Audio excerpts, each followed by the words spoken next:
大家好，啱啱查經完啟示錄以弗所教會，而家喺呢度想同大家一齊分享下，我哋點樣分辨呢啲嘅異端邪說。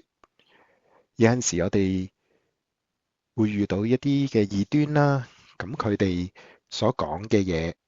又好似啱，又好似唔啱，咁我哋究竟點做呢？我哋首先一定要嘅就係向神祈禱，禱告拉力量嘅來源。我哋知道我哋喺屬靈嘅戰爭上邊，我哋唔能夠做到啲乜嘢嘢，我哋唯有依靠神嘅力量先可以得勝。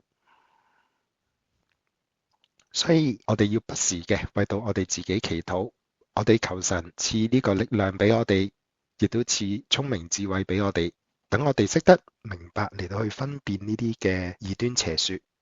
第二，我哋可以做嘅就係多啲嘅睇聖經，我哋對聖經嘅認識熟習係一個好關鍵嘅，因為從創世以嚟，魔鬼喺創世記第一次引誘人嘅時候，魔鬼就將神嘅話語扭曲，將神嘅話語改動少少，令到我哋睇上去好似係啱，因為神真係好似有咁講過，但係可能其中只不過係改變咗幾個嘅字。為免我哋墮入呢啲嘅陷阱當中，我哋要多啲嘅嚟到去睇聖經。當我哋覺得好似啱嘅時候，我哋記得一定要翻返去聖經入邊睇翻究竟聖經入邊係點講，以免我哋真係墮入咗魔鬼嘅陷阱。第三，我哋可以做嘅就係當遇到困難或者係有唔清楚嘅時候，我哋尋求幫助。